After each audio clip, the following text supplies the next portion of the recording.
that the set of strong Condorcet winners is empty. Why is that? Well, X ties with Y, so X cannot be a strong Condorcet winner.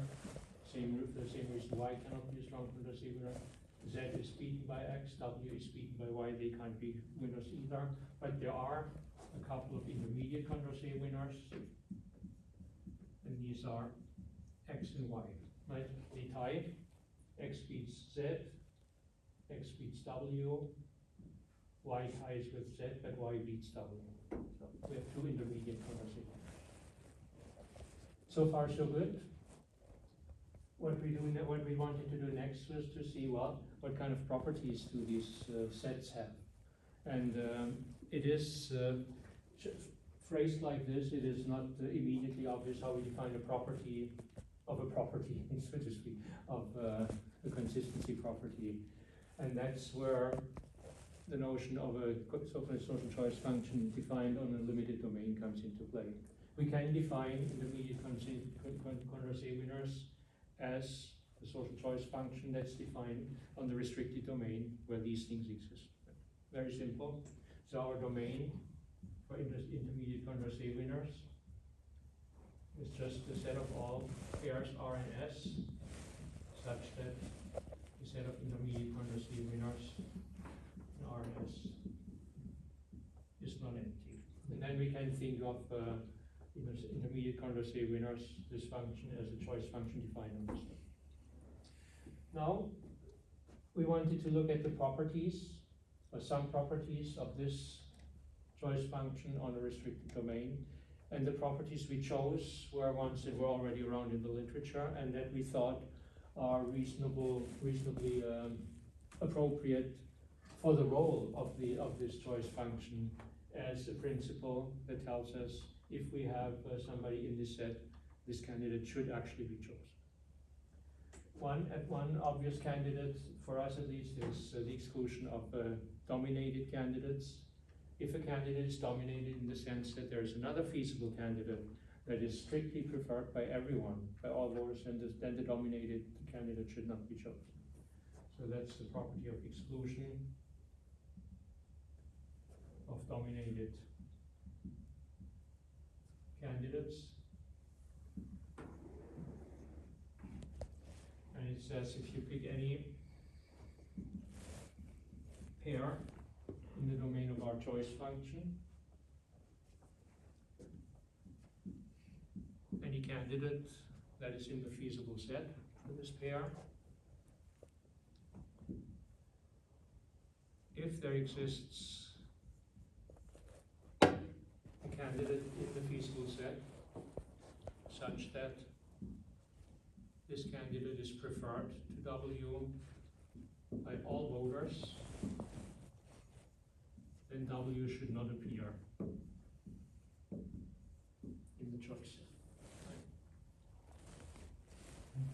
Fairly uncontroversial property, I think, and it turns out, I mean, it's easy to see that this function satisfies it, because if you're dominated, you can never beat everybody. Right? There's no way around that. A slightly more subtle property is an independence property of unanimously worst candidates. If everyone agrees that a candidate in a feasible set is worst, then the choice should not be dependent on the presence or absence of this candidate. And that's in a way a property that protects you to some extent against strategic candidacy. Right? If you kind of throw in a dummy candidate or remove this candidate, thereby affecting the outcome of the election, that's not a great property either. I mean, that's something that's true in general for notions that involve strategy proofness.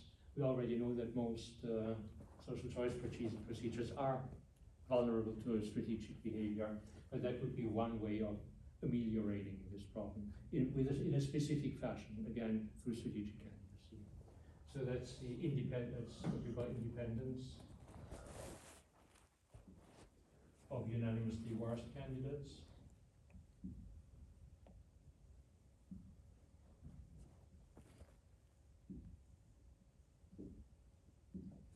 And it says if you consider any pair of a profile in the feasible set in your domain.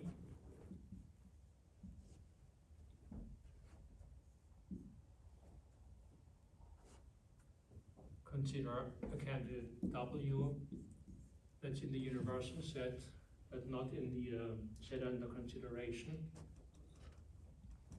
If it is the case that Z is preferred to W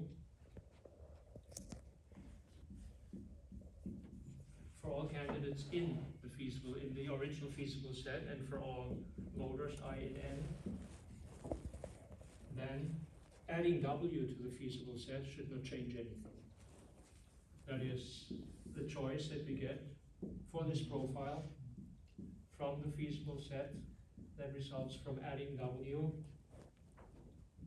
should be the same as the original choice, provided, of course, that this pair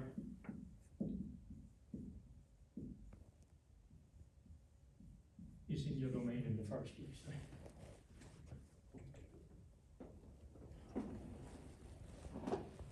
And finally, we want to use a property that's been developed by my co-author Salvador Barrera in a series of joint papers with Dolores Berga, Bernardo Moreno, and Antonio De Nicolo. They call it pairwise justifiability.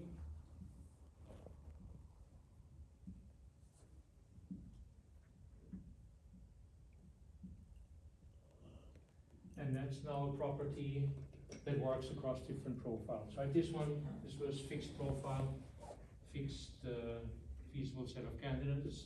This was fixed profile, but variable set of candidates.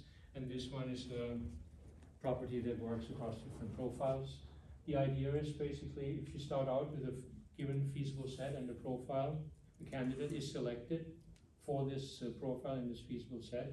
Now consider another profile and this candidate is no longer selected. Pairwise justifiability says, well, in order to be kicked out of the chosen set, something must have happened to this candidate. That is, he must have slipped in the ranking of at least one of the voters. So now consider two choice situations with the same feasible set, but different profile.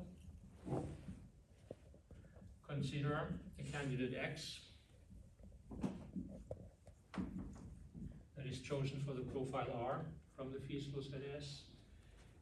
If it is the case that X is not chosen, if we move from R to R prime, then that must mean that X has lost ground in at least one individual business relation. So that means there must exist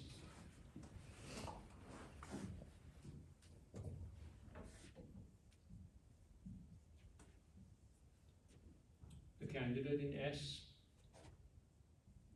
and the voter J such that either X was at least as good as Z in R from the viewpoint of voter J,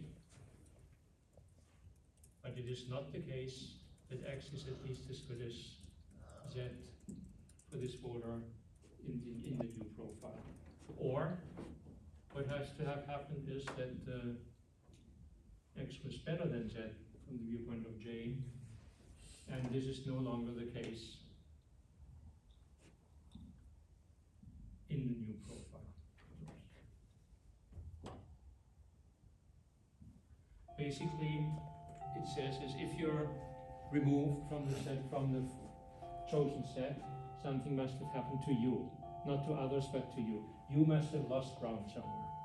All right, and to us it seems these properties are not too far-fetched in the sense that they can be linked to the notion of an alternative being in a privileged position, in the sense that you say, well, if this candidate is supposed to be chosen, then there has to be something about this candidate that guarantees his choice. This is sort of in the same spirit, pairwise justifiability, right? If it ceased to be chosen, you must have lost something, you must have lost some ground somewhere.